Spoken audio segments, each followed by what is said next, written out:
This episode is sponsored by Squarespace. This right here is the holy grail of motorcycles. From 1999 to 1996, Honda made one of the greatest motorcycles ever built, and they never sold in America. They only sold in Japan, and a few of them were sold in Australia. And it has an engine that revs to 19,000 RPMs. This is the Honda CBR 250 RR, also known as the MC22.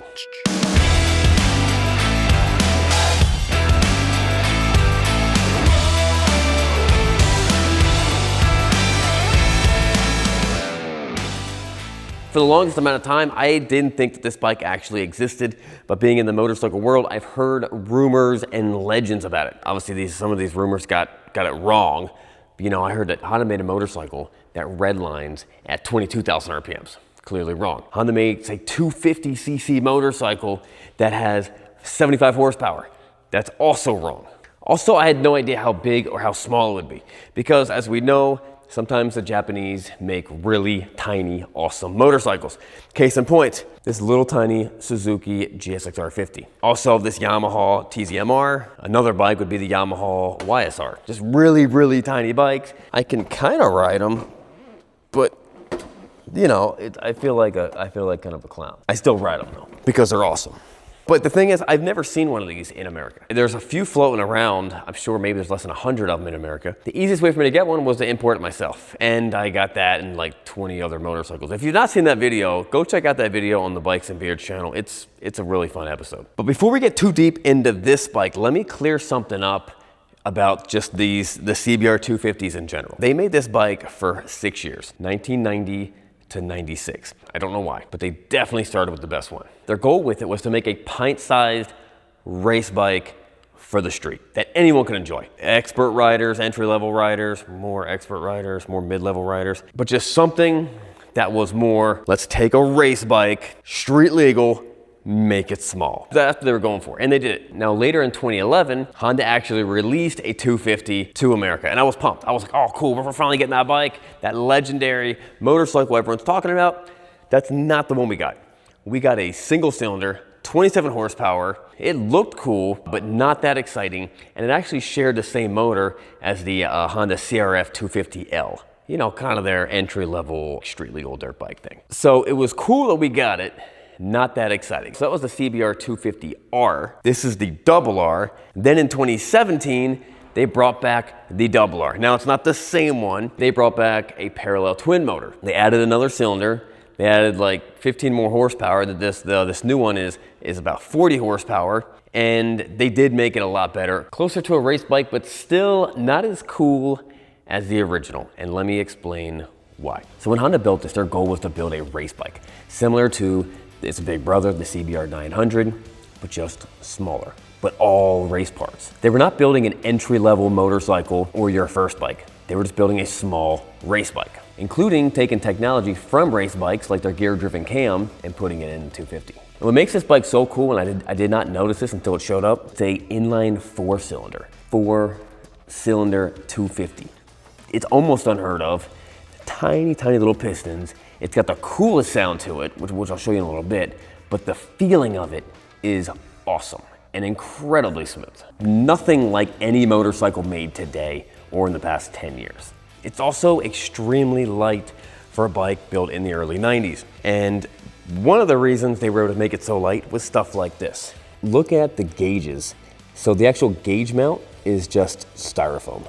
So this bike is a 4-cylinder, 6-speed, 16 valves, 4 carbs, and one of the reasons why it never made it to America was because price point wise, it didn't make any sense. Because this would have been almost the same price as a CBR 600. Think back to Top Gun, think back to that Vanilla Ice movie, Cool as Ice. We, as Americans, in the 90s, loved huge motorcycles. 600, 900, 929, 1,000. It was all about big displacement, big horsepower. It's still kind of like that these days, to be honest. Now, if you ask me, what Honda did with this motorcycle was a great idea. That got me thinking, what great ideas do you have sitting around? Maybe it's flipping motorcycles like I do sometimes. Maybe it's selling merch. Maybe it's selling parts. I'm sure you have a great idea sitting back there. The problem is the easy part is the idea. The hard part is getting started. And the reason why most people will never start is because of one of these reasons. They don't know how to build a website. They're not a designer. They don't know how to accept payments for their product or service or whatever it is.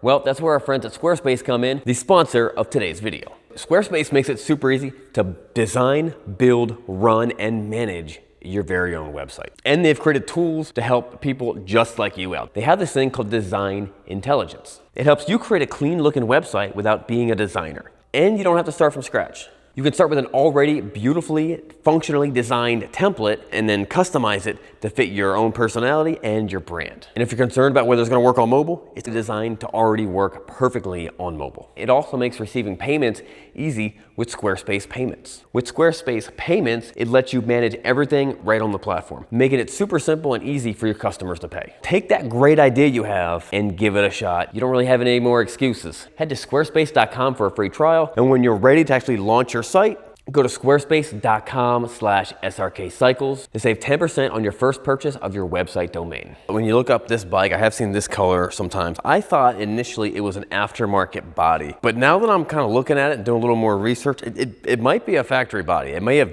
just came like that. You know, some of the signs I'm looking at is popping up the gas tank. I mean, it's an actual gas tank. It's red inside there, so that's the right color. You pop the seat open. Actually flips up it's actually pretty big in here. Check it out. Pretty big in here. Probably put like, I don't know, 10 Chick-fil-A sandwiches in there. And when you look at the styling of it, you're like, man, it does look just like a mini CBR 900 or the early generation CBRs. The other big question on my mind was, am I gonna fit on it? And I fit pretty good. I'm not super cramped up here. I can still grab the brake. On the other side, I'm not super cramped over here. I can still shift. I mean, it's a little bit tighter than what I would think. But it's honestly not that much smaller than a 600. A little bit smaller, but not that much smaller. And I don't feel like I look ginormous on the bike. I haven't seen myself on the bike yet. At least if you're 6'2", you could buy one of these and ride it. If you're smaller, it'd be even better.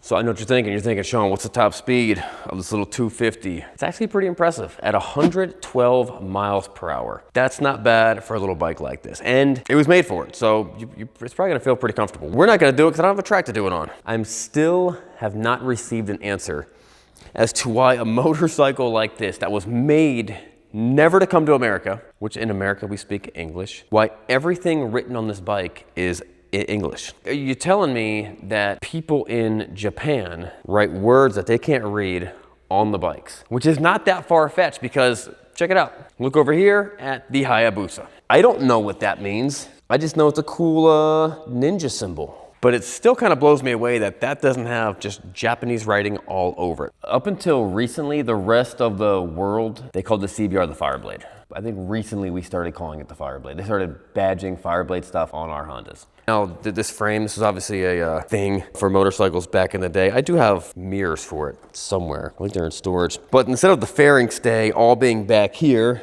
they ran a bracket up here. Kawasaki did the same thing. Suzuki did the same thing too. It's kind of a 90s trend. It made sense for a little while. I think they ended up stopped doing it because it's kind of ugly and it's kind of cumbersome and gets in the way. Another thing you notice, and this is kind of a way that you can tell whether it's a quality bike, you know, whether are they trying to save money or they're trying to build something for a genuine purpose, and that is look at the swing arm. This is an aluminum welded swing arm. Look at this swing arm. It's a stamped steel swing arm. Look at this Chinese bike over here. Just stamped steel swing arm. Look at the BMW, high quality aluminum swing arm. Look at the Hayabusa, aluminum. It's a way that the motorcycle manufacturer can save a lot of money or really bump up the quality of the bike. It also has what they call an aluminum diamond frame. I don't know why they call it diamond, but I do know why they call it aluminum, because it's aluminum. I'm excited to take this thing for a spin. Let's fire it up. We'll show you what it sounds like to rev it up to 19,000 RPMs, and let's ride it.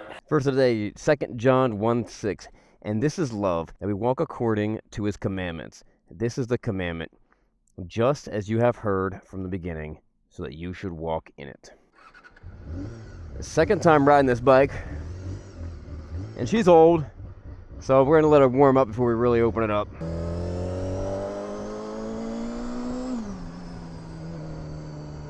So I'm wearing steel toe boots.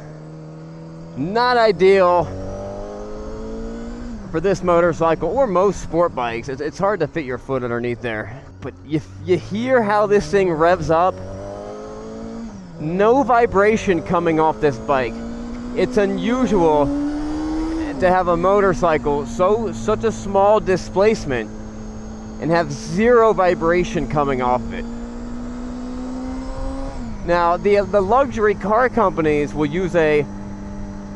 have more cylinders than they need to for the sake of keeping the vibration down and for a smooth ride. That's not the purpose of this. The purpose of this is all just performance. And the Japanese have figured something out with a performance-based inline four-cylinder. No power, no power, no power. There we go. Aha. So all the power doesn't kick in until like 12,000 RPMs. And if you're keeping it up there, you know, you're shifting, you're keeping the power up there. That's where all the power is. It's not a drag race bike. Also, first gear took us to 70 kilometers an hour. I have no idea what that converts to. What is that? 70 kilometers an hour? I don't know. Whatever the speed limit is. She runs good. So this bike sat for a little while. I drained out most of the fuel. Actually, Craig, the bearded mechanic, worked on this thing, got it running really well. But then when I got it, I was like, oh, it's not running that good. And I think the fuel going bad. Fuel will go bad pretty quick on a motorcycle. A carbureted bike, they say like 6 weeks.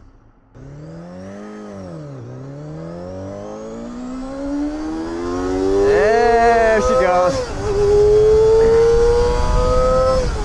Once you keep it in the RPMs, once you keep it over 14,000, it pulls. It's so much fun to ride.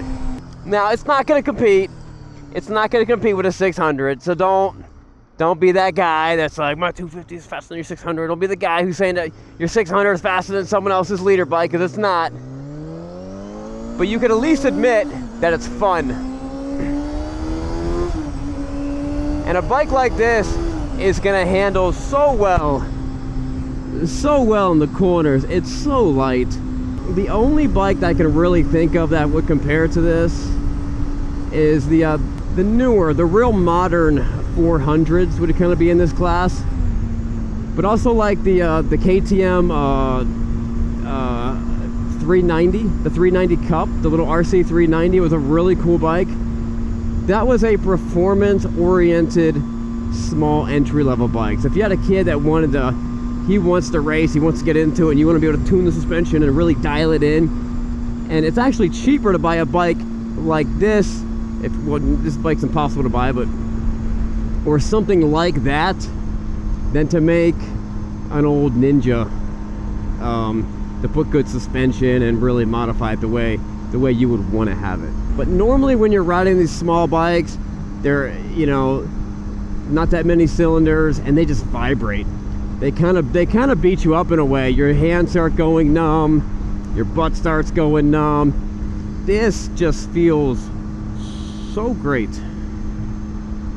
You know, I'm gonna change what I said earlier about this not being an entry-level person's bike. I think it is. And I think this is a much better bike than a 600 to buy, like a 600 Super Sport. Slower, probably even better than like a 650 sport bike. It is slower in that you're not going to get in too much trouble. So the performance that it's giving you is just a ton of performance for a 250, but it's still not a super incredibly fast, powerful bike. But it is tons of fun. I think this is a great entry-level bike. This thing feels so good at speed. It feels so good just cruising. The shifting is so smooth. You know, it's one of those things that when you get used to riding these modern day bikes, and you're like, oh, I don't want to mess with a fuel injected bike, or I don't want to mess with a carbureted bike. All I do is ride. You know, fuel injection is easy. When it's set up properly, it's got good fuel in it, and it's running right, there's no difference. It doesn't make any difference at all. Okay, yeah, it does. I think they do change with altitude and stuff like that, but you know, pretty much no difference. So here's a question for you. What is stopping Honda llamas? What are those llamas doing? What is stopping Honda from making a bike like this again? And I think it all goes down to one thing. It wouldn't be profitable. It would be too expensive. Too much design work in the motor. You know, these manufacturers, they're not redoing the bikes that often. They're often not redoing the bikes as much as cars are. They're expensive to make. I don't think it's that profitable to make motorcycles. There's a lot of companies that are barely making it, KTM being one of them. I think it comes down to price. It doesn't financially make any sense for a company like Honda to make a sport bike like this when it would sell for very similar to the price of a 600. So why not buy a 600? Unless there was a racing league or racing division just for bikes like this. But even then, not that many people are going to do it. You know, it's not a if they build it, people will come situation. Some people will, but it'd be a pretty limited production, and it wouldn't be profitable. They would have to be making so much money in some other division, selling the later bikes, or the 600s, or the Africa Twins, or something like that, just so they can do a special teams project to make another bike like this. And I get it, but man, wouldn't that be cool? No, I'm not pushing these corners hard. I'm taking it easy. These tires are old. I don't want to end up in the ditch. Also trying to keep the speed limit. However, the bike feels really great at hitting corners. This bike is made just to lay down and drag your knee on these corners, drag your pucks. Guys, it has been a joy to ride this motorcycle. If you get the chance to do it, let me know. Hit me up. I want to hear what you thought. If you get the chance to ride one of these bikes, do it. They're a blast, and I don't know, I'm not sure what they're worth, but it's worth every penny. Remember, it's not what you're riding, but where you're going. We'll see you guys next time.